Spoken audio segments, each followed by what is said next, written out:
Well, for more on Bitcoin, let's bring in Mark Dukas. He's a crypto analyst at Bitcoin Live. He's also the founder of BitcoinSmartMoney.com. Welcome to the show. Thank you very much. Appreciate you having me. Now, originally, Bitcoin piqued the interest of a lot of small retail investors, but that's been changing rapidly over the years. What is the main appeal of Bitcoin? So the main appeal right now is the institutional side of investing and the fact that we have inflation and a lot of money printing that's happened. There's been hyperinflation in many countries such as Venezuela, Hungary. And right now, the institutions are seeing that it's the greatest bearer instrument that's ever been created.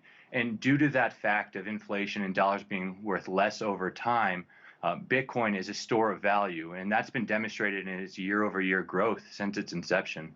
Now, it's interesting because depending on who you ask, Bitcoin is projected to either skyrocket to six figures at some point or plummet. So then what's been driving Bitcoin's boom over this last year?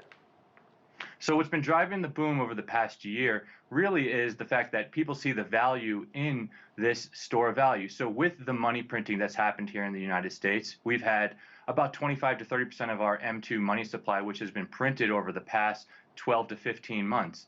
And with that, you have cost of goods and services that will go up over time, but you need to do something with your dollars. And when you store them in something like a digital currency, as in Bitcoin, it provides you with that comfort that the dollars are going to be worth more if you store them into something that grows over time instead of that inflates over time, where Bitcoin's monetary policy is one of a deflationary side of things. So that's what creates its value, and the amount of mining power that goes into verifying its blockchain. It's the most secure computer network in the world, and that's got to account for something. And then when you think of it almost at $60,000 today, it's closer to 100,000 than it is to zero. So to me, it's a success. Now, obviously, some people were skeptical about the origins of Bitcoin and were wondering about how it's tracked, how it's managed. How would you break that down for them? So it's tracked through the blockchain, and that's verified through these miners and the hashing power that goes into verifying transactions that happen. So being the most secure payment network in the world, it's got to account for something. It's got to have some form of value. And with that security, it provides that value and store of wealth that it has created over its 11-year run. So then talk about some of the companies that are now accepting Bitcoin. How do they benefit from that? And what does this tell us about Bitcoin's legitimacy? So you see Visa over the past few days is going to now enable Bitcoin purchases at over 70 million retailers. You have Overstock, who years ago started accepting Bitcoin. You have a host of different online platforms that accept Bitcoin for payments, whether it's gift cards for the holidays, whether it's to buy yourself something.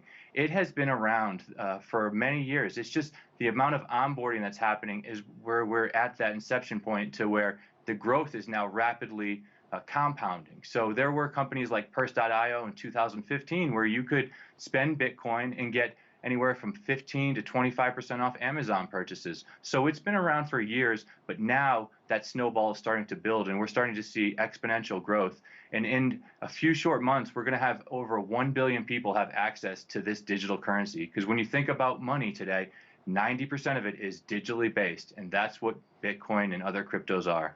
And of course, the rise of Bitcoin has also caught the eye of regulators. Now, there's also this distinction as to whether it should be classified as a currency or a commodity. Why is that important?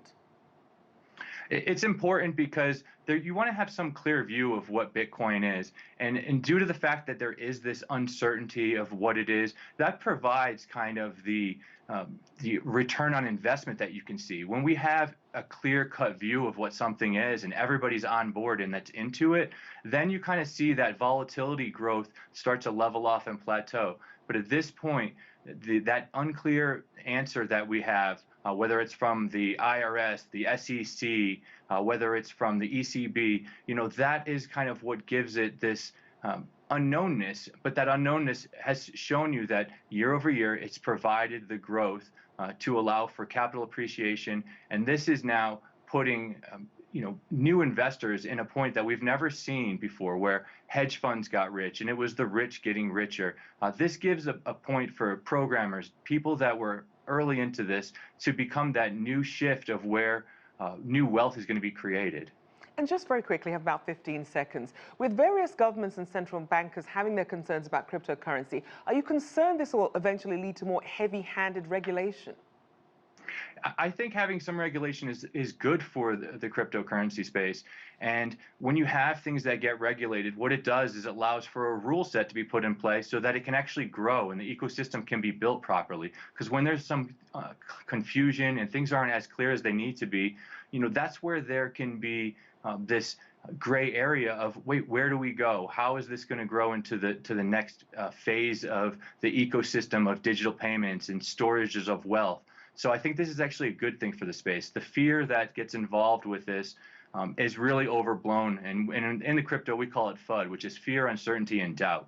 And over time, this is going to start to adopt slowly, and you're going to have that volatility shift to where this is now considered a really good place to park at least 1 to 3% of your net worth.